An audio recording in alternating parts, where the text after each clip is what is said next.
Hello and welcome to another episode of Anomalies. Um, Dave, Jinks, and I, my co-host, we have had ongoing discussions about NDEs, near-death experiences. And so we've been looking for a guest to come on and talk about that. And I think we found the perfect guest to do that today. Before we get to our guest, though, I have to share a story, Dave, about a personal experience of mine that wasn't near death, but I think it kind of speaks to what talking about this phenomenon leads to. So I've had several surgeries on my foot, as you know, and the last time I was in the hospital having surgery, they sent in the anesthesiologist, I guess that's what they call him, the person that's going to come in and tell you what's going to happen before you have surgery. So I thought, this guy, is a doctor. I'm going to find out what he thinks about NDEs. So I said, Dr. So-and-so, I'm just curious. This doesn't have anything to do with what's going to happen to me, but how do you feel about NDEs, near-death experiences? And there was this kind of profound, elongated silence. And I don't know what was going on in his mind, but I kind of think if I could have uh, supplied the comments internally, it would have been something like, "What a stupid question!" Because here's what he said to me. Well, he said, "There's no such thing as a near-death experience. You're either dead or not dead." So I took it from that answer that he wasn't on the same page that we are. So Right. yeah. Anyway, I want to welcome Donna Seebo to our show today. Donna is going to have a whole lot to share with us about this topic, and we may be able to get to meet Donna in person at a coming up IONS meeting here in Thurston County. So, Donna, welcome to our show. Oh, I'm so delighted to be here. Thank you so much for inviting me. Well, we're the ones who are delighted that you're here. So why don't you tell us? And I've read some of your bio, but why don't you share with the audience your professional background and how that might um, prepare you or qualify you to be able to talk about near-death experiences or out-of-body experiences? Would you take some time to do that? Oh, I would be happy to do that. First of all, I've been involved in the work of mind for most of my life, and I'm a mental practitioner, a psychic, whatever term people might want to use the term intuitive, but I'm also a professional broadcaster. And I have just this year celebrated my 21st anniversary for my daily show, the Donna Seebo Show, which is on Monday through Friday from 8 to 9 p.m. Pacific time. And all people have to do is just Google my name and they can find the link. And then there is also the aspect of speaking and working as a counselor, as a minister. And when it comes to the subject matter, which I'm sure we're going to include a number of different things, but when it comes to talking about near-death experiences, it's not something that I ever felt was, how do I want to say this? Unusual. I think it's much more common than what people have typically discussed because culturally, depending on what culture you come from, those near-death experiences you may not share with but just a handful of people, if anyone. And then if you have a cultural background, let's say like the Chinese background, or you have the East Indian background, Native American background. There's so many different cultures around the world that are so comfortable with this. This is not something that when you bring it up, they go, "Oh, please don't share it with me. I don't want to do it." Yeah. They go, "Tell me more. Tell me more. Tell me what it was like. What did you see? Do you remember?" Now, the thing about near-death experiences is that sometimes they're very much like out-of-body experiences that people have. The near-death experiences in my conversations with thousands of people over the many years that I've been engaged in the work, it is something that sometimes they wonder if they actually died when it was really an out of body experience. So frequently what we're hearing today are publications that people are on tour about, and they are sharing publicly these experiences that they have gone through. And of course, you mentioned the IANS meeting, which here in the Pacific Northwest, and it's an international organization, anybody can check on this. But in Seattle, they have hundreds of people that come out to their meetings. Here in the Lacey area, which is more convenient for me and people like you that are in the southern area of Washington, this is just relatively new. They just started this up in 2019, and then it went on hiatus because of COVID. But my experience has been often just to be open with people. And when you interview the various individuals like I do, so often when you're off microphone, they may add little stories that for some reason they feel uncomfortable about sharing on air, which I have respect for that. But there's this openness, Daniel, that I think is so very exceptional today. And a lot of nurses, they witness Hmm. near-death Right. experiences frequently. Family members, witness things many times, and they can't explain them. There's all kinds of items that go on. So when you look at this, and when you have the opportunity to sit with someone and listen to their story, it changes your thinking, it changes your life. And I'm thrilled with it because it takes a lot of fear away, which I think is so important. My goodness, we're just being swallowed up by fear at this time. Mhm. And it's a paralysis that really can mess up our lives pretty intensely. Did I answer So your question?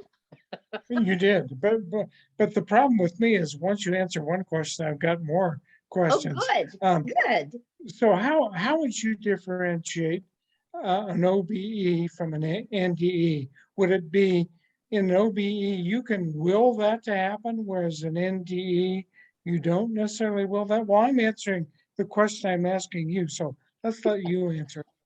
Well, the out of body experience, I'll share a story with you. One of my clients, and this was a number of years ago, her name was Sandy. And she was having a consultation with me, and she said, Donna, I've got to ask you about something. I just don't understand what's going on. And she had small children at the time. And like most mothers, if you hear any sounds or something's just not right, your radar is up. And so you go, I've got to go check on this right away.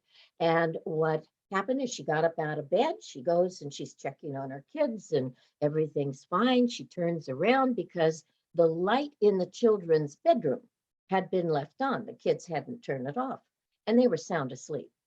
So she goes and she reaches for the light switch, and her hand goes through the wall. And she goes, that's weird.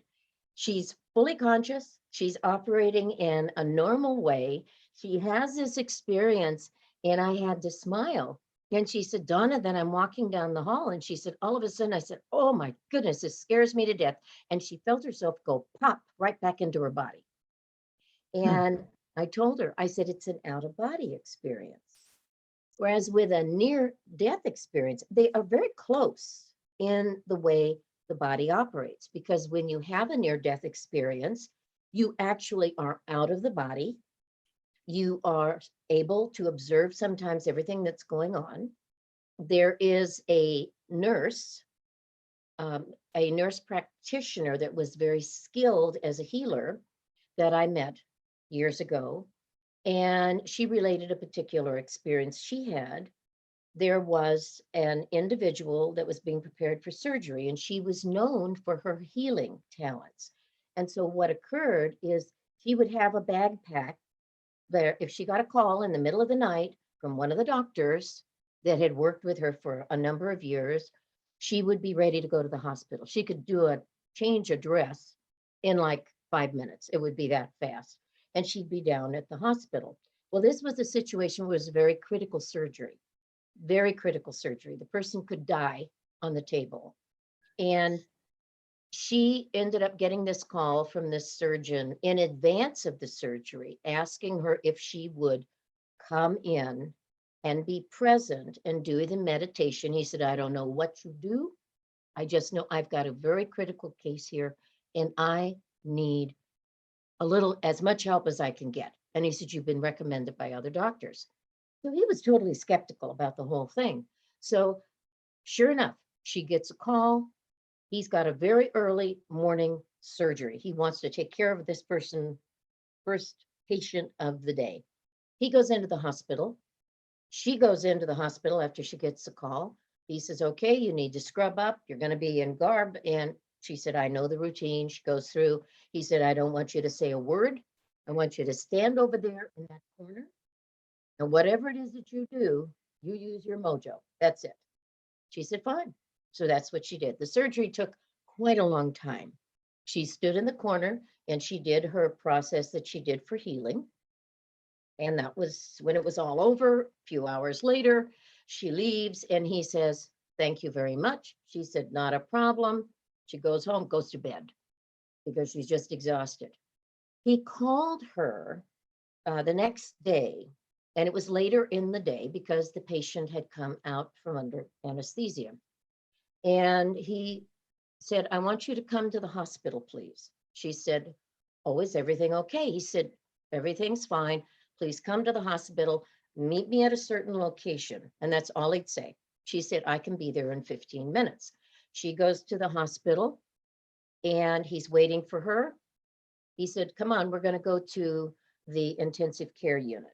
That's where the patient is. Now, so they get there. Before they entered the room of the patient that had been operated on earlier that morning, he said to her, he said, you are not to say one word. You are to just walk into the room, be quiet, and stand over in a corner. She always got put in a corner. Anyway, she does exactly what he says. The patient in that room, and he'd come very close to not making it. It was such a critical surgery. The patient in that room saw her. He said, that's the woman that was standing in the corner of the operating room. And the doctor, she didn't say a word. The doctor said, describe to me. So he told the doctor what he and the other surgeons were saying. He said, this is what the woman was doing. She was sending me healing. I could hear her prayers. And he described everything. Now, she had been totally covered from head to toe with surgical garb. Gloves, there was nothing visible. She kept her eyes closed the whole time, going into a meditative state while she was in that room. And this man described everything. After he did, the doctor had a little bit of a conversation. He introduced her to the patient, and the patient thanked her for being there. And then he talked to her later on, saying, I have never in all my years of being a physician had a patient that was so close to death come back and have all of this information. I can't explain it. And she said, oh, I understand totally. So you could imagine the physician was really given an awareness. But nurses hear and see so much. But this isn't the only story that I've heard through the years. And I've done a number of interviews, and nurses especially are very much aware because they're dealing with people all the time. The out of body, he was close to death. He could have died on that operating table. This was extremely critical. So he was out of the body, but he stayed close enough to the body where he was able, he just pulled in all of this detail all around him, fully conscious. Some people that have near-death experiences don't have that. They're not in that level. They instead are moving very quickly into maybe another environment. There's all kinds of descriptions that people have. You know, it's not like you have this little encapsulated, this is the way it's supposed to be, and this is the way it's not supposed to be. It's a very personal experience.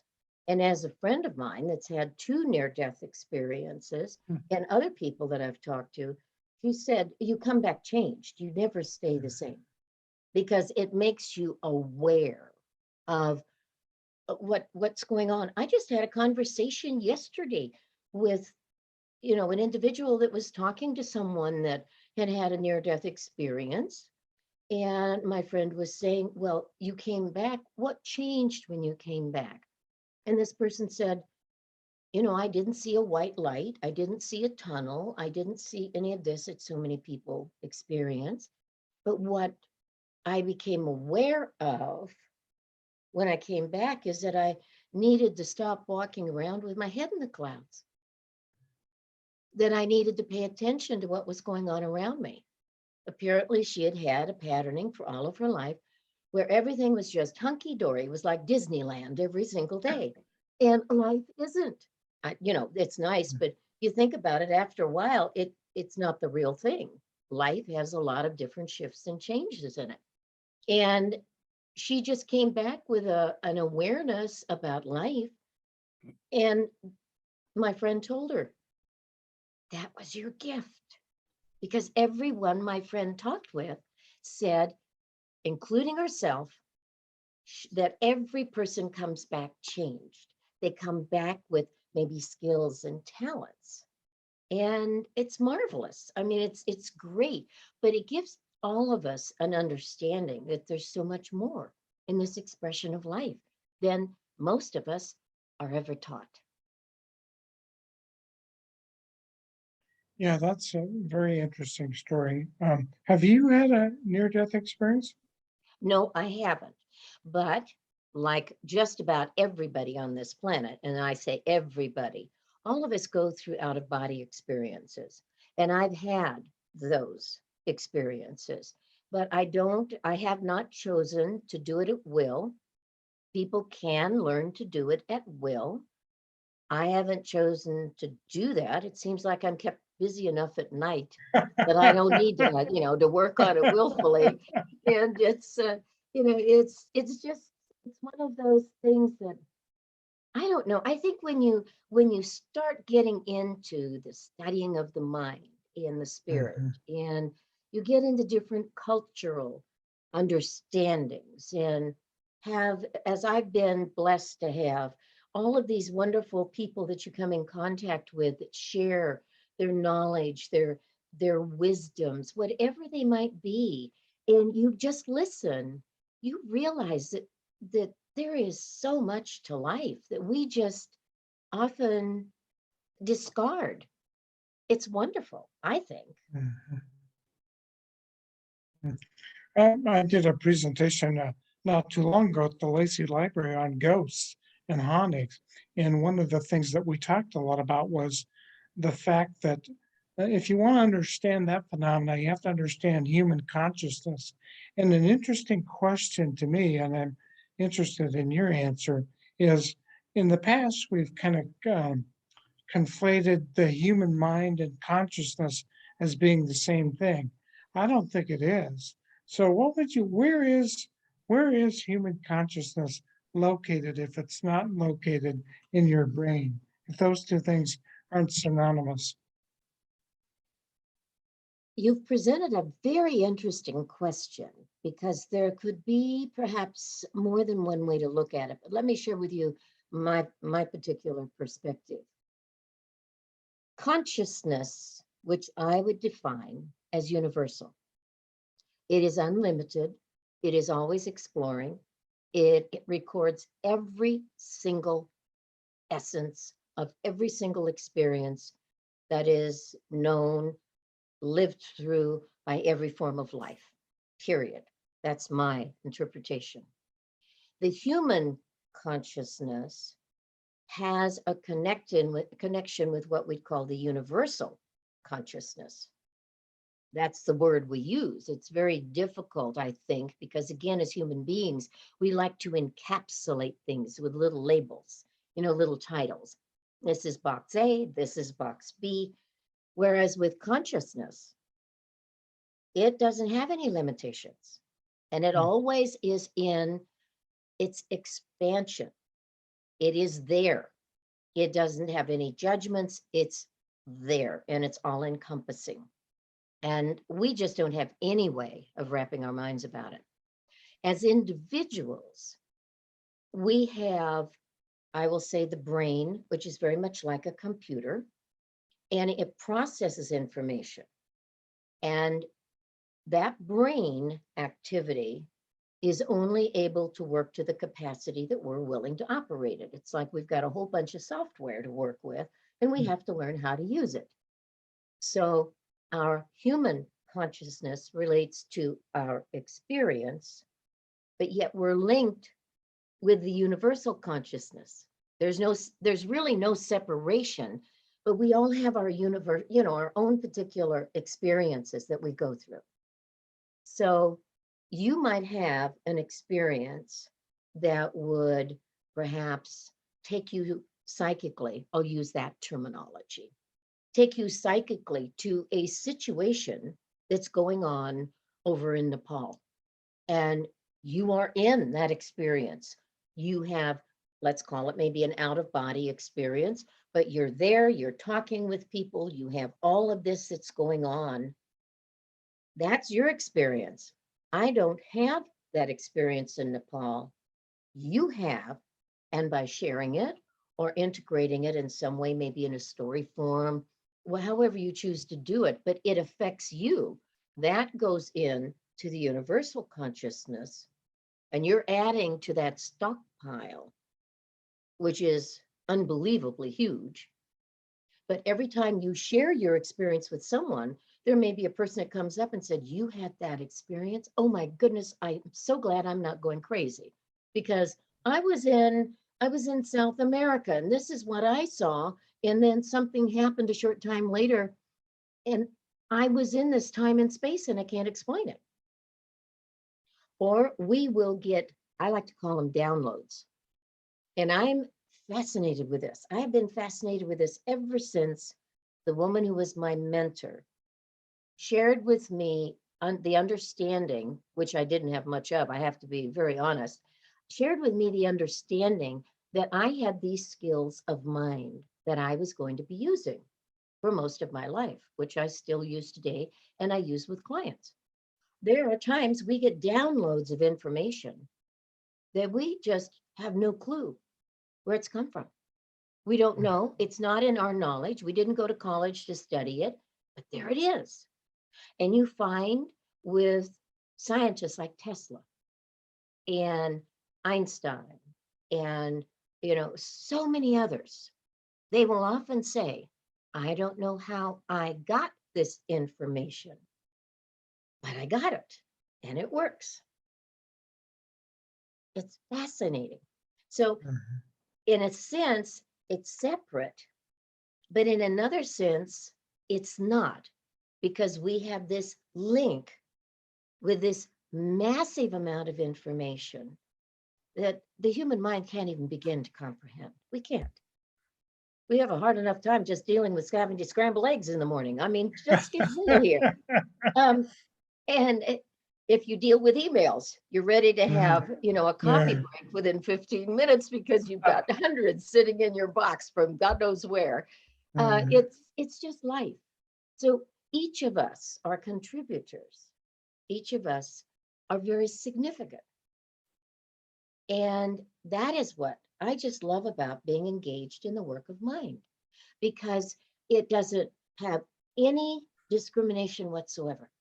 Male, female, doesn't make any difference. And it can demonstrate itself in such amazing ways. And I've seen it even with people that call themselves skeptics.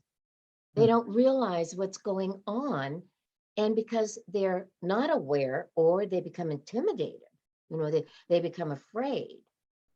And we have to learn how to work with these experiences. And that's why I think, again, anyone in the medical field, especially the nurses, they have a very close connection to this. That's why so many of them have gone into energy healing. They take classes on this that are certified today. I know a woman that she passed away a few years ago. Her name is Dorothea Kramer. And she actually developed, she was a very gifted woman. I had the privilege of having her as a speaker at the Northwest Women's Show, and having her as a guest on my show more than once. This was an incredibly brilliant woman, but she developed this energy training healing for nurses, and it's accredited. It goes into it. So nurses are many times doing energy work with their patients, and you don't have to say anything to anybody. And they're doing it because they say, we want to help. It's one of the reasons why they become nurses, because that's important to them. So I know I've digressed and I've bounced around a little bit, but I Yeah, hope I've right. answered your question. Well, I have something that that I want to get in here because you did touch on a subject which is fascinating to me, and that is the idea of the so-called Akashic record, the Akashic Okay. record, Mhm. which is something that I think makes such perfect sense when you're trying to kind of wrap your wrap your brain around all this. Where is consciousness? That was Dan's question: is where does consciousness reside? You know, science in general, at least Western science, still somehow insists that consciousness is contained exclusively in the brain. I think those ideas are changing, maybe a little bit, morphing Mhm. barely. I mean, at a snail's pace, it seems like, to those of us who are really wanting to get on with the conversation and expand it to the point where it really should be, I think, at this point. But the idea, again, all these subjects that Dan and I talk about with fascinating guests, we kind of try to summarize what their different viewpoints are and come up to conclusions. I know that it's hard to come to conclusions with a lot of this stuff because it just is ever evolving. But one of the best analogies that I've heard that I can think of is the idea that the human brain is like a TV receiver. It's like the situation where you bring an Aboriginal into your living room and you say, okay, look at that TV, tell me what those people, and maybe they're watching a soccer game or something, and the Aboriginal thinks, oh my God, how did you get those little people in there? They're kicking around the ball in that box. That's impossible. Well, the obvious answer is that the TV is just receiving a signal and portraying it on a screen, not that everything exists within that wooden box, or these days the the flat screen. So that analogy to me makes the most sense to everyone. Everyone can relate to that sort of difference between, does it reside in the head or is it simply a signal coming in that the brain interprets? And I think that's basically what you were saying, and I think that's the really logical conclusion. But the idea of this Akashic record, this vast library of every human and other experience, is somehow cataloged and contained in this matrix, so to speak, this multi-dimensional matrix. Can you talk a little bit about that idea of this vast library, which can be accessed? I mean, maybe you have your library card, maybe you can earn different levels of library card. Maybe it's a little more complicated than the Dewey Decimal System, which the three of us remember, but I would bet that a lot of our younger listeners probably don't have any idea who or what Dewey Decimal was. But can you talk about that a little bit, as that concept at least? Well, I think it's good you brought up the terminology, because I think it's very compatible with what I call the universal mind. And the Akashic records are very, very real. This is something that people have in ancient cultures used different terms for, and it is very real. And I think it's phenomenal, and people can train themselves to have access. But we've got such busy minds that, and in today's world especially, how many people are going to be willing to do the disciplines to get there? Right. Not likely. And then you have to ask yourself, well, what do I really want to know? And dependent, and this is going to sound a little bit boxed in, but dependent on your education and your vocabulary. What's so amazing about the Akashic records, the universal mind, is that it works with anybody on their individual level. And I like to say to people, it's very important, once you start exploring to realize you've got to keep an open mind. You need to ask yourself, what are your filters? If something is intimidating to you in any way, shape, or form, when, let's say, you want to find out about the Akashic records, well, a lot of people are really nosy and they want to stick their nose into things that they shouldn't. So there is some kind of I'll call it a paradigm, a boundary that exists, just like you would have with a 5-year-old when they start going and climbing up into the cupboards and saying, I want to know what you got here, and start tossing everything out. You say, excuse me, but that's not acceptable behavior. We're not going to deal with that. So this is something that confuses people. There is a patterning that once you begin your exploration into the powers of the mind, into healing, into the Akashic records, I don't care what modality you go into, it's as if you have to become educated. You have to learn the language. You have to understand how your mind works. I've been telling this to people for well over 40 years. When you would, let's say, get a download from the Akashic records, you have to work with that so you can understand it. It has been my experience personally, as well as professionally, that every person's mind has its own particular formatting, using the lingo of computers. It has its formatting, and you have to work with that. When I've done seminars and my programs, typically, it's not about me at all. It's about letting people see in a safe environment the capabilities they have. And it's so much fun because they go, I didn't know I could do this. I didn't know I could do that. I didn't know I could do blah, blah, blah. And it's wonderful because they're in an environment where they're not putting up a block saying, this is bad, this is good. They're not doing that because I'm not there to judge them. I'm there to introduce them to the awareness that they already inherently have. And in the Western culture, we are bringing in a lot of this thinking that other cultures have known for tens of thousands, if not millions of years. So we're growing up into that awareness. And it's just delightful to see that people come to know this is normal and this is natural. This is not something that's abnormal that only a few people have. That's not the case at all. Not the case at all.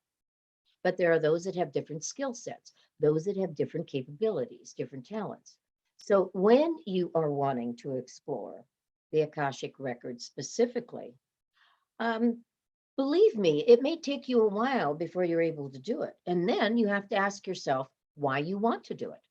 And if you don't have a clear intention, they may never open up the door, even if you've gotten yourself a pretty library card. They may not do that because they go, why are we going to let you into the library when you can't even sit still for 5 minutes?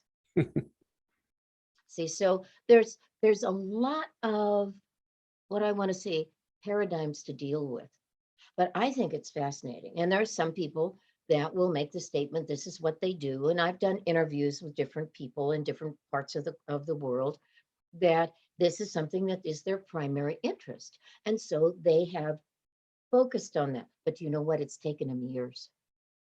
Years. And if you say that to a young person today, they'll go, what do you mean? You don't get it in 30 seconds? I don't have a pill I can swallow? I can't text it? Wait a minute, I want to tweet. I'm sorry. The tweeting is not going to work. There's a responsibility that comes with learning. And I remember one of my mentors, his name was Reverend Humble, and he was a trance medium. This was a gentleman that was born in the late 1800s. He was elderly when I met him, fabulous guy, over 6 feet tall, built like, a defense person on a football team. And he just had this presence. He was a no-nonsense guy. And he would tell people, you need to educate yourself. You need to realize that if you want to develop the skills of the mind or of healing or anything else, you're going to have to work at it. It's not something that's just going to be given to you. Because even if you have the talents, if you don't discipline those talents, they're never going to mean anything. It's like someone that has a magnificent singing voice, and that person just sings and people just say, oh, your voice is wonderful. But they're never going to become a professional because they're not willing, one, to practice, two, to learn the disciplines necessary of working with an orchestra or with different types of environments, taking care of themselves physically. I've known people like this, and it can be in any one array of talents. If you don't work with it, to refine it, to demonstrate it, to put it to use, it's not going to happen. Yeah, so along those lines, because you're opening up so many interesting avenues here to pursue.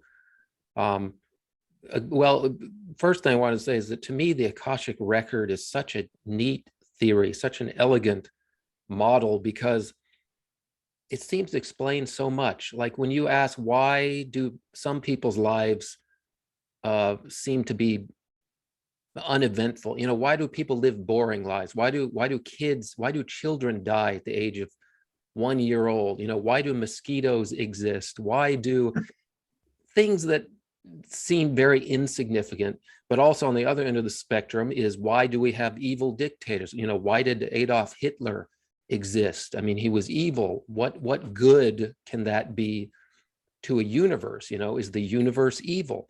Well, the answer is that the universe allows everything along this infinite spectrum. And if to have a complete library, you would put the most boring book ever written in it. And you would also put the biggest textbook that's, you know, 2,000 pages and the most complicated, profound thing you could ever try to wrap your brain around. So it answers the question of what's the point of some of these aspects of life that give us pause and give us, you know, consternation. We worry about, how can that be allowed in this universe? How would God allow that to happen?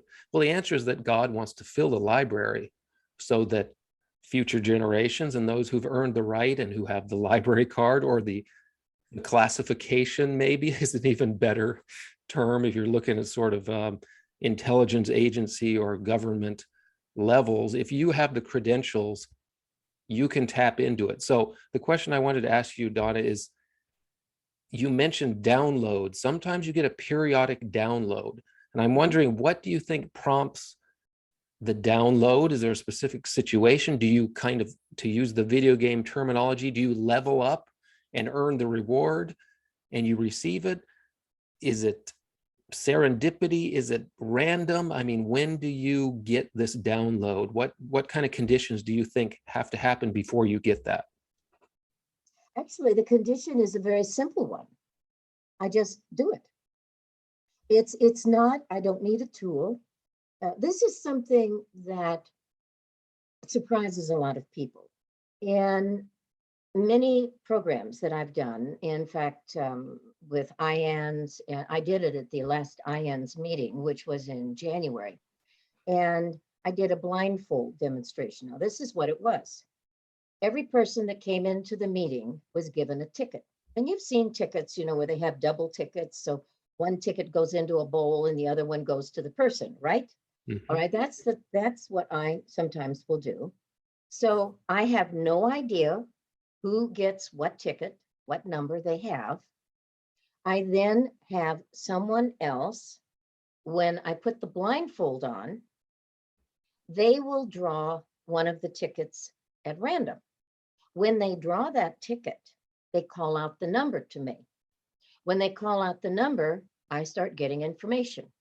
Now I have a blindfold on. I cannot see anybody's reaction. Of course, in January, a lot of people were wearing a mask, so you couldn't see anything anyway. And then you have the number that's given, and it doesn't make any difference. They just give me the number off the ticket. I give information to that individual, whoever it's related to, who I have no idea it is. And then I do this with one person right after the other. Let's say I do 10 of them. So we have 10 people in the audience that have received information specifically related to a ticket that was drawn by someone that you know, a lot of people would say, well, that would interfere with the ticket, that person's energy, blah, blah, blah, so on and so forth. I still get information. And I get specific information. It could be related to health. It could be related to something that I'm seeing that is going to affect them in one way or another. That it's a fascinating thing. And I do it because I don't know how it works. All I know is that I allow myself to be a receiver of information. Now, it is not logical. It is not logical. I have had people come up to me and say, it's not possible. I don't understand how you can do this. And then afterwards, the number will be called out. That was one of the numbers that was called. And then the person will relate to what I am saying. And most of the time they will say, you said this, it makes sense to me. You said that, it makes sense to me. And it's fascinating. Where does that come from? All I can tell you is that the mind connection is so unlimited. Again, we try to compartmentalize everything. We try to say that something is impossible. Think of the people that worked for the CIA, and Russell Targ is a great example of this. He had people in isolated areas. There was a Officer Parker. He was chief of police. That this man's remote viewing skills enabled him, I think he was with the Highway Patrol in California, when he could find people, he would know what they were guilty of, where he could catch them. I mean, this was something that came with him. I'm aware of, and this was quite a ways back, but 2 officers in New York City that were so empathetic. They could be in 2 areas of New York, or even be out of state, whatever. But typically, if they were in New York and there was something going down by the Hotel Pennsylvania, which is right across the street from Madison Square Garden, something was going down, the one would call the other. They both got the same information that something was going down, and they'd be in the same place at the same time. They caught so many criminals that the people, the upper echelon of the New York Police Department said, this is not good. So they sent one officer off to another location so they couldn't work together anymore. But they were catching criminals before they actually were in the positioning of completing something that they were doing. So what I do when I do the blindfold demonstrations, and I did it via Zoom last December, with people, I didn't even see their faces. I mean, you just don't know, and that's important. But it's fascinating how we have access to this. And a lot of people, and men are especially good at this, they will develop a regimen, and it's the way the male mind works. And I believe it was Edison that would take a nap, and he made sure that he had something like a spoon that was next to him. And he'd go into what that would be called like a twilight stage, where you're sort of awake, you're sort of asleep. And he was getting downloads of information. And many different people will do this. They will train themselves to be in that positioning where, again, it's like a twilight zone. You're awake, but you're not awake.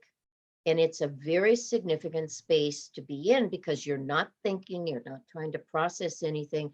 You are an open conduit for downloads, and it comes in. Now, I do this consciously. The people that did remote viewing were doing something similar because they could draw things out. And Parker, the officer, he's dead now, just a phenomenally talented man. And he would draw out information so accurately, people said it's not possible. He has to be cheating. He's not cheating.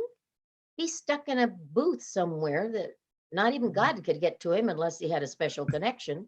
I mean, really, it is amazing that this has been demonstrated so many times. And let me give you an example of a time. And this is with a native woman that I met up in Anchorage, Alaska. And when I was up in Anchorage, Alaska, this woman came to me for a consultation, very well-dressed woman, very educated, had a PhD, all of this. And after we had finished our session and we were just chatting, what she did is that she said to me, she said, I'd like to share something with you, and I'd like your feedback on it. She said, I feel like I've been cheated. And I was surprised. And that's when I learned she came from a particular village in Alaska. The name of the village, I don't remember. She said, when Alaska became a state, her mother turned to her, flatly refusing to train her in the disciplines that the women of this village had been trained in for generations, thousands of years. She refused to train her. She said, you must live in the world that you're going to be living in. So you must do things the white man's way. You must get your education. You must learn to do this, that, or the other. She flatly refused to teach her anything about her background of native tradition and culture. She said, in my village, women were trained from the time that they were little girls to do the equivalent of remote viewing. The reason they did that is because when the men would go out for a hunt, if they were out in the ocean or if they were on land, many times they traveled long, long, long distances. And if anybody became injured, the women were tracking them. And if something happened, they'd go to the local shaman in their village or wherever the shaman was, and they would send out a rescue party. Now think about that. They didn't have cell phones. They didn't have GPS. They didn't have anything like that. So this was a skill that these people developed. The women were trained because they were left behind. They had to take care of the children and, take care of food stores and all of this. Also, she shared a story about a shaman. And she said the shaman that was known in our village was highly respected. And there were two brothers that had gone out on a fishing expedition and they had drowned. And in her culture, she said, we believe that if the bodies are not brought back, that the soul will wander. So this is part of their culture. And she said this mother was absolutely anxious because her boys had died at sea and they weren't going to be found. The bodies were never found. They really didn't know where it was. So she goes to the shaman, the mother does, and she says, please find my sons and bring them home because their souls will wander. So the shaman says, let me see what I can do. And he goes and he spends some time. After, I don't know how much time, he comes out, he calls to a couple of men in the village and then tells them to go out to a certain area in the ocean. And he gives them a specific location. He said, you are to stay there in your boat until the bodies rise to the surface.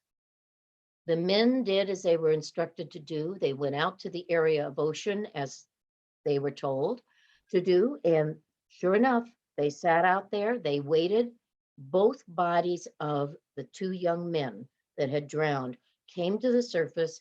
They were able to bring them back to land so that they could have the ceremony. And according to the villagers' belief, the soul would not wander anymore. And I just, this is something. Now, she said, I really regret that this training was not given to me. She said, I have a fabulous education otherwise, but this is something that could be used in everyday life. And little by little, we are coming to the understanding of this. So when you have stories like this, when you have people that have had near-death experiences, when you have people that have witnessed the soul executing from, or, going out of the body, and you watch this, the stories I've heard, it's literally hundreds of stories. And it's wonderful when you realize that there's this phenomenal aspect that we have. And I look at it and I go, wow, there's so many different stories of so many different experiences. It is to make you aware that the consciousness that exists that we are a part of is just amazing, absolutely amazing. Yeah, and I wonder, I'll let you come in here, Dan, because I know you have questions. I'm jumping in. Once I get on a train of thought here, I'm hesitant to let go of the microphone here because Donna's taking us to really interesting areas. And one of the things, because you brought it back to near-death experiences, I know there's a new book. I think it was translated to English. You may know which one I'm talking about. I can't remember which researchers, but its focus was on the so-called veridical NDEs.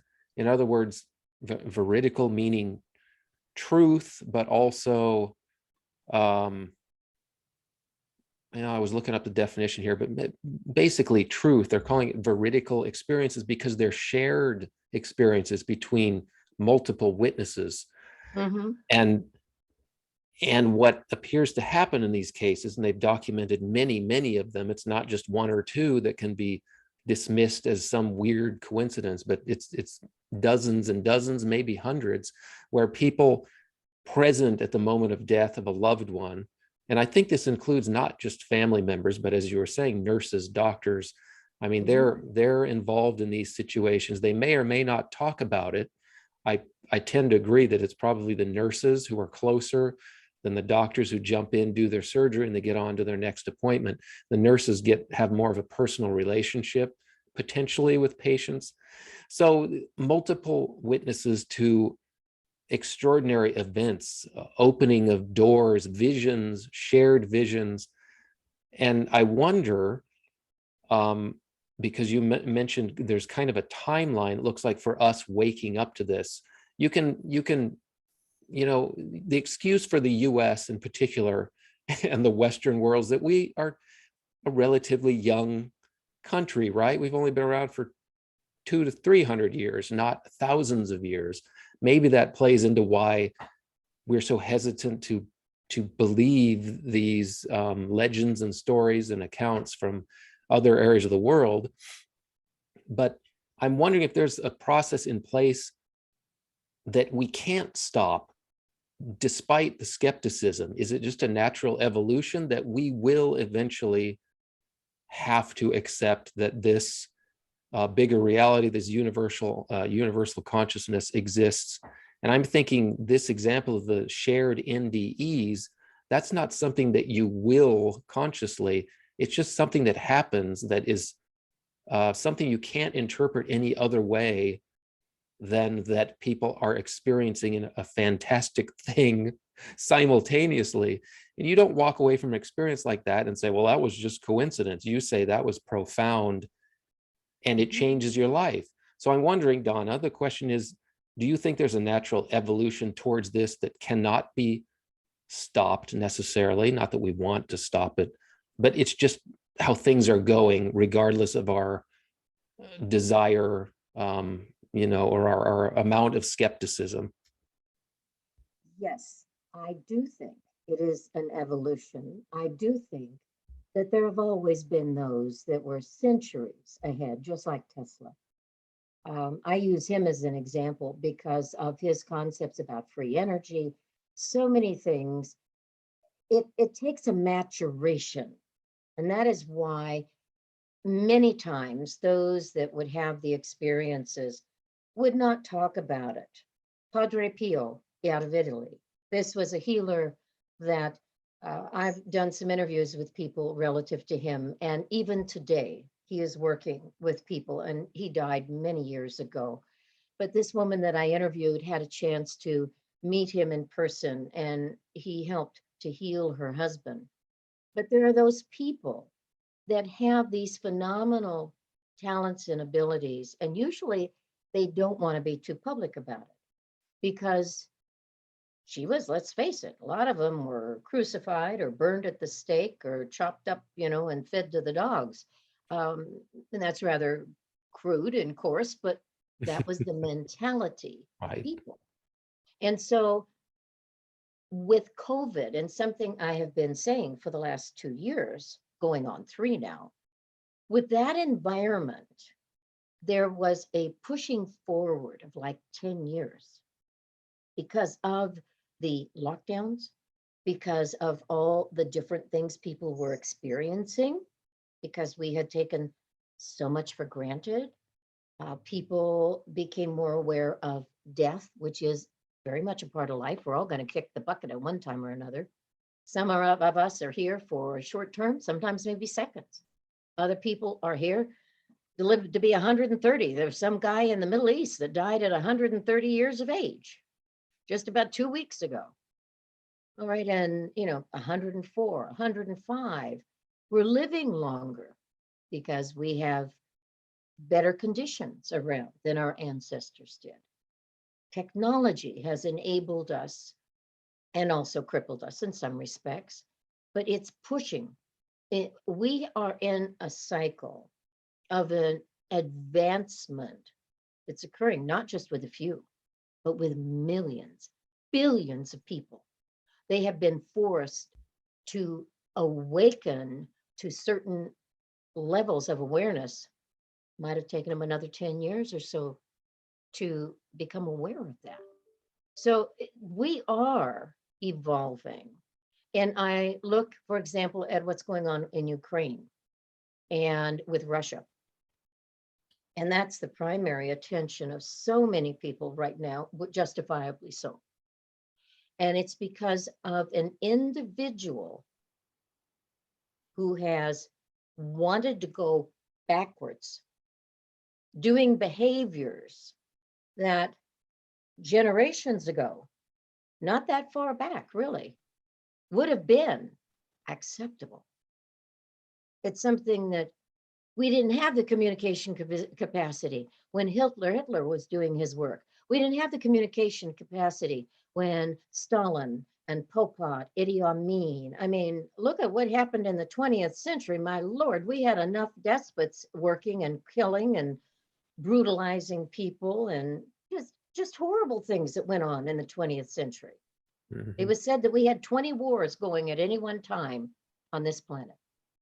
So here we've got something with Ukraine and Russia, and there's other places on this planet that are going through a lot of trauma in their own way. If it's not from the environment, it's from a despotic person that's in a position of leadership.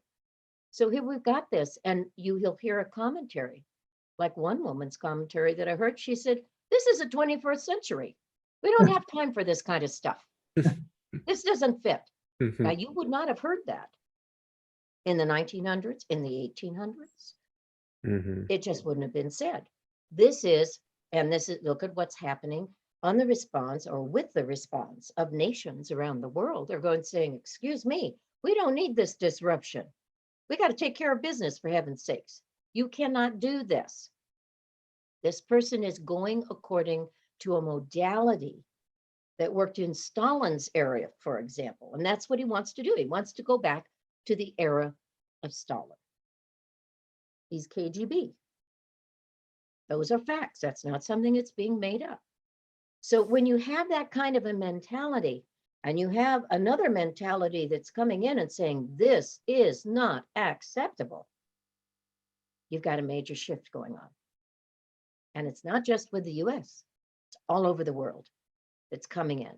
The amount of people that say, "Oh, it's perfectly fine what he's doing." Believe me, it's a very tiny one. It's a very tiny one. So we are in a push. It's as if there is a maturation that has been put into place that said, isolate, but realize the value of the human connection. Realize the value of communicating with each other. Realize the value of being able to adapt to change. Realize that you make a difference right where you are. Realize it's your job to grow up. To grow up. And there's still some people that are going to have tantrums and say, "I don't want to do it," just like a 2-year-old. So they can regress if they want, but there are those of us that realize that this is happening. And I think it's phenomenal. I really do. I think it's phenomenal. And I don't think we're going backwards. I think we're going forwards, and we're going forward at such a speed that it's frightening to a lot of people because it's not what was before. You cannot ignore it. It literally has been put upon us. Do I make sense? Oh yeah, and I agree, and I do hope that you're right and that we don't. I mean, of course, we'll have bumps in the road and we'll regress. Hopefully, it's a 2 steps forward, 1 step back situation rather than the reverse.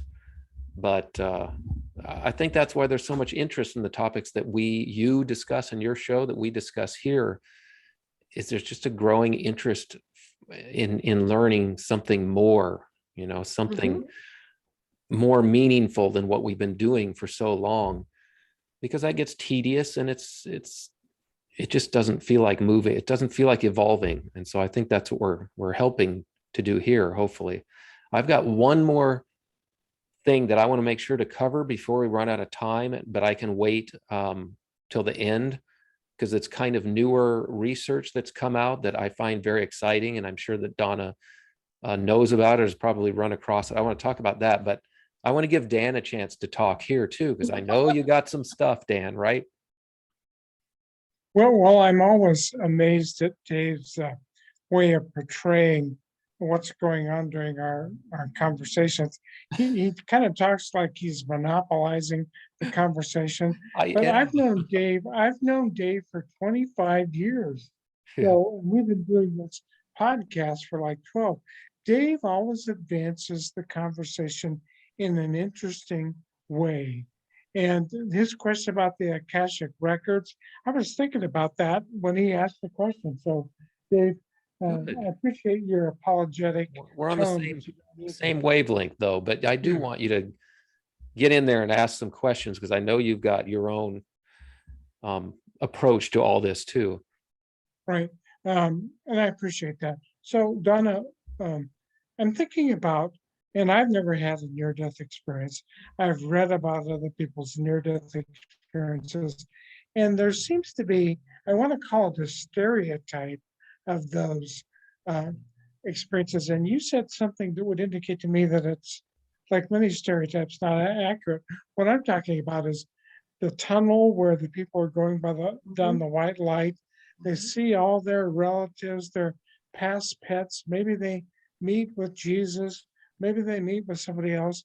That doesn't happen probably in the number of NDEs that or people you've interviewed that have had NDEs. It doesn't always happen, right? True. I have found there's been a diversity of experiences.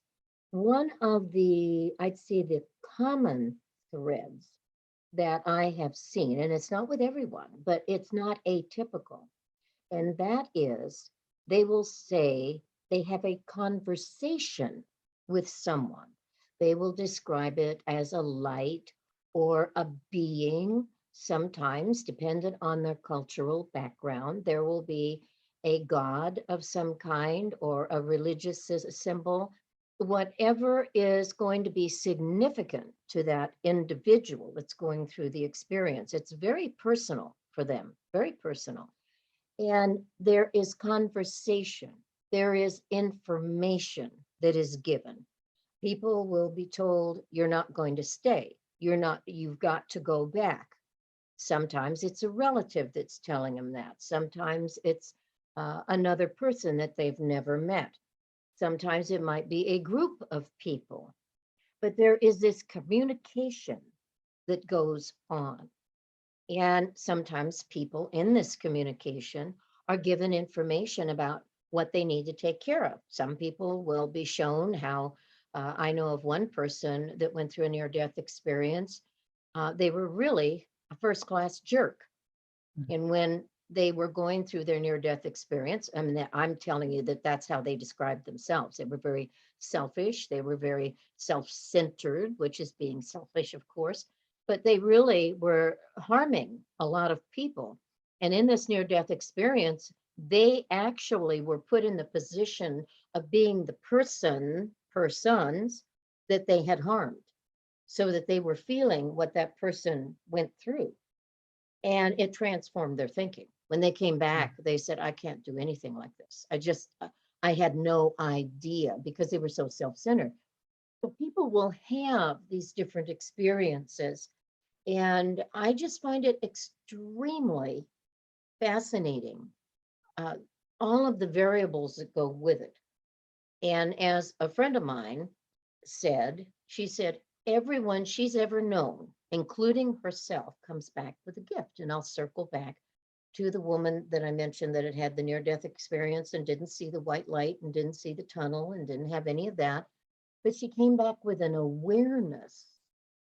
And my friend had told her, this was your gift. You've come back with an understanding. So it's as if these people go through these experiences because they have an option to work with. They're given a choice. Do they have to obey it? No. But most people are so impressed with these experiences, it transforms their thinking. And the way they work with others too. You'll probably recognize this name, and I think this guy is responsible for me doing this program and probably for a lot of my thinking.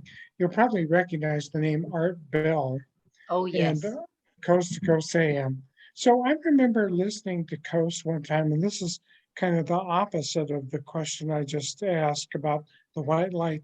Have you ever talked to anyone who had a hellish experience as far as the near-death experience? Because I think on Art Bell's show, I once heard some guy who essentially described going to hell as Mhm. part of his NDE. So could you Yes. address that? Yes, that can happen with people. And when that does happen, can you imagine? This is probably something that's already been felt by this person. And so they're being shown, basically, this is what you think you're going to go into. And if you keep up your behavior, You it's will. there for you. All right. And that has happened with a lot of people. That can even happen in a dream experience, which technically you are when you're in the dream level, depending on its level, you're out of your body anyway. Everybody goes out of their body, at night.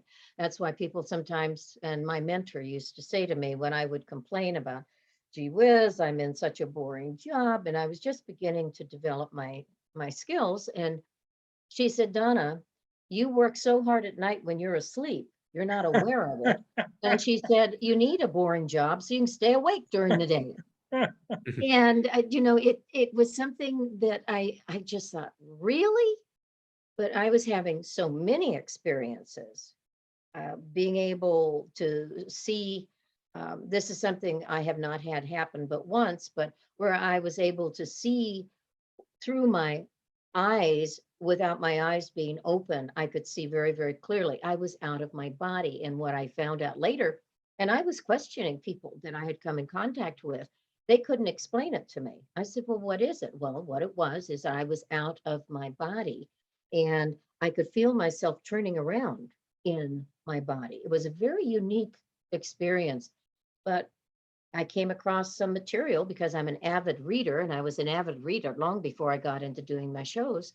And sure enough, it was a Tibetan Lama that I found information on and read his material, and he explained it. And I said, that's it. That's exactly what I was going through. So many times we don't have the language, the words to help describe things. And these experiences are so personal. They're so personal. Yes. Well, Dave, let's go back to your, because we are coming up on an hour and 15 minutes. We want to be cognizant of the fact that Donna probably has something else to do besides talk to us. Why don't you ask your question that you wanted to end up things with? Okay, well, I ran across this article a couple days ago. It was actually at Russia Times, which doesn't, it's the website is down because, as Donna was explaining, people have kind of come together and said, Russia, you're being a big bully. You have to sit in the corner now for a while. So we're taking down your websites. We're taking down your stock market. sanctions. Anyway, so it doesn't exist at rt.com, but I did find it on livescience.com. And the title is First Ever Scan of a Dying Human Brain Reveals Life May Actually Flash Before Your Eyes. Of course, I saw that headline. I've got, aggregated news sites of all these kind of interesting headlines. I don't want to miss any, but this one jumped out. It was an accidental finding made when a man with epilepsy was undergoing a routine brain scan. Unfortunately, he had a heart attack and died while under the MRI. I assume it was an MRI. This was actually several years ago, but the report didn't come out till recently, as far as I understand. Anyway, it's very interesting article, but what it showed, or what was interesting about the scenario, is that they were able to track this man's brain waves before and after clinical death. I think his heart had stopped. So there's varying definition about what clinical death is. I mean, you can have brain death, you can have heart attack, your heart stops, etc. You would think we could agree on when death happens, but I think medically, there's a lot of controversy even within fields that are very hard science. But these scientists concluded that he was in fact dead, but the gamma waves in his brain, there's several different types of waves, but they track the gamma waves because those are in the hippocampus during dreams, I think is what the significance of it was. And they said that it had a very peculiar pattern of brain waves, as if the brain was uploading information somewhere, or having a life recall, the literal, your life flash before your eyes. Well, this appeared to be consistent with that concept. And so they looked at it. I think they went and they looked for other cases, but they couldn't find any, which makes sense because you're not typically, you don't have patients die in the middle of this procedure. I mean, I'm sure it's extremely rare. It just happened to be the case in this one. But I want to have Donna comment on that. I mean, we're always kind of looking for scientific evidence to prove some of these things that are very hard to prove. I'm wondering if she thinks that might be significant in this idea that when you do die, you upload your experiences to the Akashic records. You send the information somewhere so it can be stored and maybe accessed later. In answer to your inquiry, I would say this: what was happening and what the scientists were observing, because the body takes a long time to die. And you have all kinds of things that are going on as the organs shut down. You can have the heart go and all the other organs are still functioning. You have circulation that's still going on. You have all kinds of cellular activity, even though an organ can die or someone vacates the body, there is still all of this shutting down of the system. And many times you're not able to reboot, which in this situation, they weren't able to reboot. But the brain actually, and this is just information I'm getting, the brain actually is going through a process of trying to survive.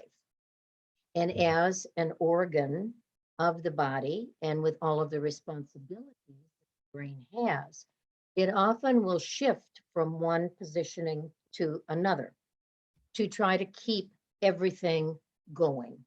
And I think that in part is what was happening, is that the cellular structure of the brain was automatically saying, this part of the programming is dead, the body is dying, so I'm going to shift it over here, and I'm going to make this section work. I'm going to put it over here. And it is, people can vacate the body. They're just gone in a split second. I've seen it happen, and I've known many different situations where people, they're dead and they will not be recognized that they're dead by anyone because there hasn't been anything dramatic like them falling to the floor or something like this. They'll go, come on, wake up, come on, wake up. The brain is still working. The organs are still working. So there's a systematic shutdown that occurs. And the brain is one of those organs where that shutdown, it will keep seeing and seeking out, just like our computer systems that we're using right now. If some little segment isn't working, you've got stuff going on in the background that says, okay, well, let's connect over here. Let's connect over here. And it's really tough. But when that person left, they were gone. They didn't come back into the body. The body is a phenomenal essence of intelligence. It's incredible, absolutely incredible. And it has its intelligence. And this is something that healers recognize. So when this occurred, they honest to God don't know what they've got. They don't know what they've recorded. They've recorded something, but they have no way to go in and tap the guy on the shoulder and say, excuse me, can you go back and give me a replay? I'd really like to know this again. Let's do it again. The truth is that there have been scientists that have proven certain things, that have demonstrated certain things over and over and over again. But every generation comes in, they have not had the wisdom of sharing of experience. And so consequently, they are having to do this all over again. And you go, wait a minute, don't you know about this and this and this and this that somebody researched, and this was what's, well, that was then. We've got to try it because in our world today, I don't believe that that's going to happen. We have to be willing to look at what went on in the past. And then, and today we've got a lot more toys to work with. But there's a lot of wisdom in ancient Indian records, East Indian records, in Native American cultures around the world. And little by little, we are opening up and being willing. And it takes the individuals collectively coming together. And I think that's what we're seeing more and more of. And that's because of our technology that we have. It's isolated us in some respects, but on the other hand, look at what has happened around the globe because of it with the current dramatic situation that's going on. And there's so many other things. I mean, it's just, to me, we are not unlike the Industrial Revolution. We have a technological revolution. We have a spiritual revolution. We have so many things that are going on.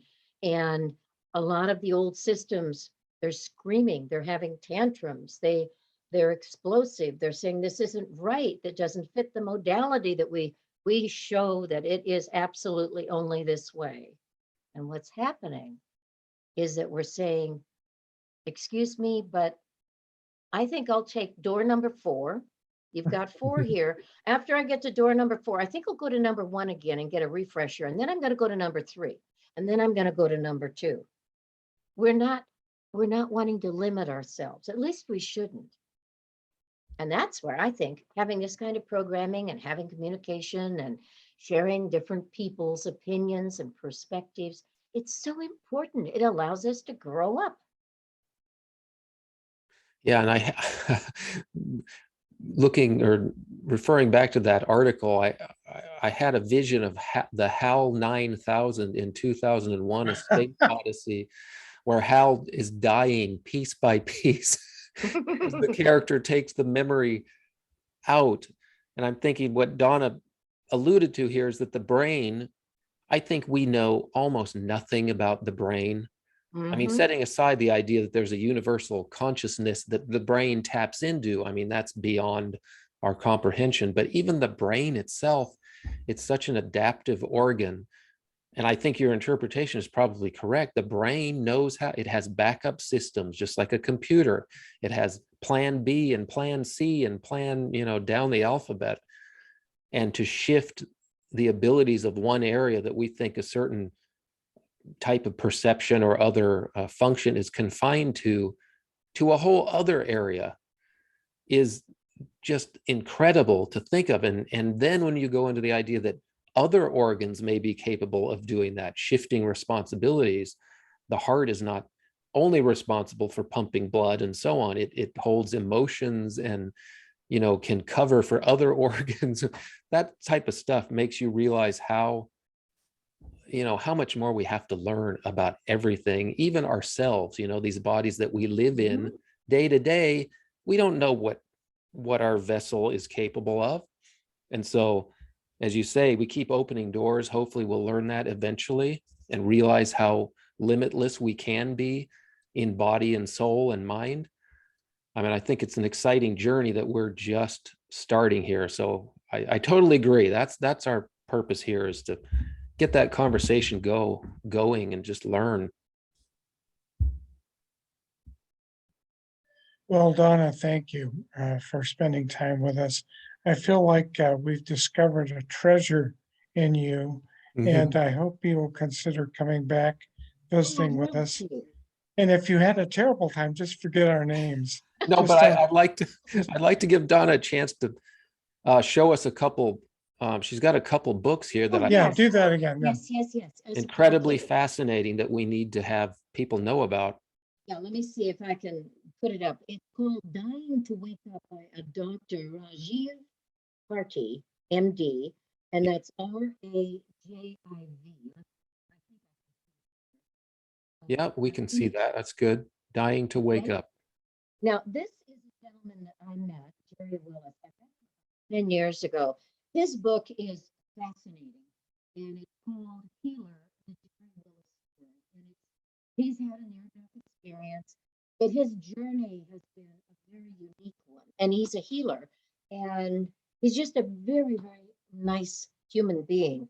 And not very many people know about Jerry Willis. And I happened to pull his book out of the library, and I thought I'd like to share that. Now do you do personal consultations or readings Yes. also? Is it donnaseebo.com? Is that the best place to go? No, go to just Google my name. Just Google my name, Donna Seebo, and you've got my email up there, I believe. So you just Google my name, and you'll find all of the information about my award-winning children's books, my other publication like Mind Magic, and my audiobooks, and then information about my show. And as I mentioned in the beginning, my show is, I've got 6 a week, and I interview people from all over the world. I've got interviews coming up with people from England and Denmark and other places as well, Canada. And there's very eclectic subject matter on my show. So I may have a medical professional on one day, the next day I might have someone in an area of mind development, like the Gaia, alchemy. There's just archaeologists, just so many people. I like different subjects. I like to be able to incorporate different things. I'll talk about science, I'll talk about medicine, I talk about so many different things. And to me, it makes doing the programming interesting. And my show I've had for 21 years, and I've got a secondary show I started 8 years ago called Warriors for Peace. And those are hour-long conversational interviews. And I really like that. Years ago, you had talk shows where, like we're doing today, this is something where you did have conversation between people and asking questions. And I think that's what education is about, conversation where you can share information.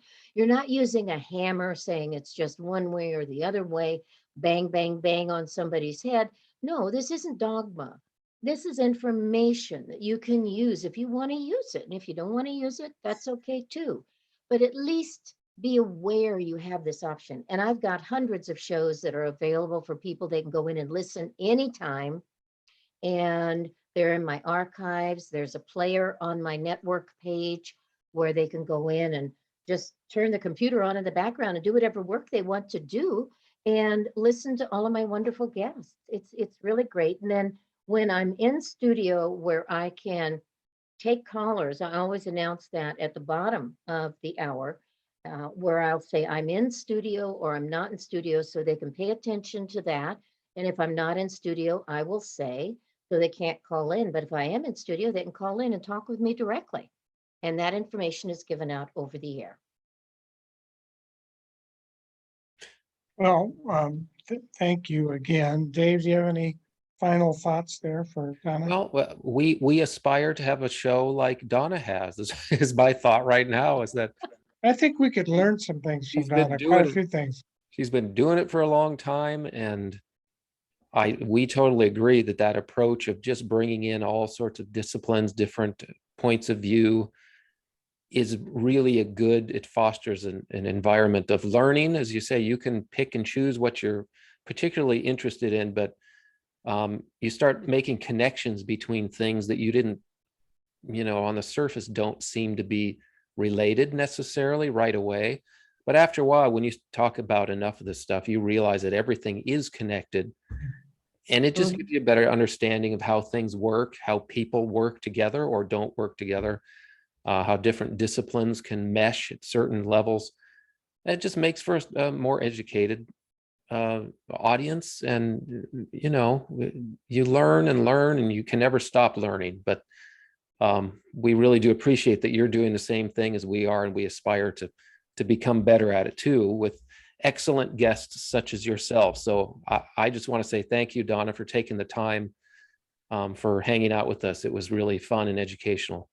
Well, thank you. I love doing it. I mean, I think I'm just one Gabby Gert, and I just love to do it. I really do. I find that the more that I can share and the more that I can bring to the table for anyone, including myself, it's going to make life a lot better, because it takes all of us. Nobody's exclusive on this, nobody. And when we can be able to share openly, and I'm so grateful for the technology that allows us to do that. I appreciate so much your sharing this with me and inviting me to be a guest. And by golly, if the two of you are over at the IANS meeting on April the 11th, you are more than welcome. And hey, maybe we could have a cup of coffee or tea afterwards. Yeah. I'm planning on being there. Good. Yes, definitely. Okay. I'll see you then. All right. Bye-bye, Donna. Bye-bye. Hey, thanks again. My pleasure. All right, bye.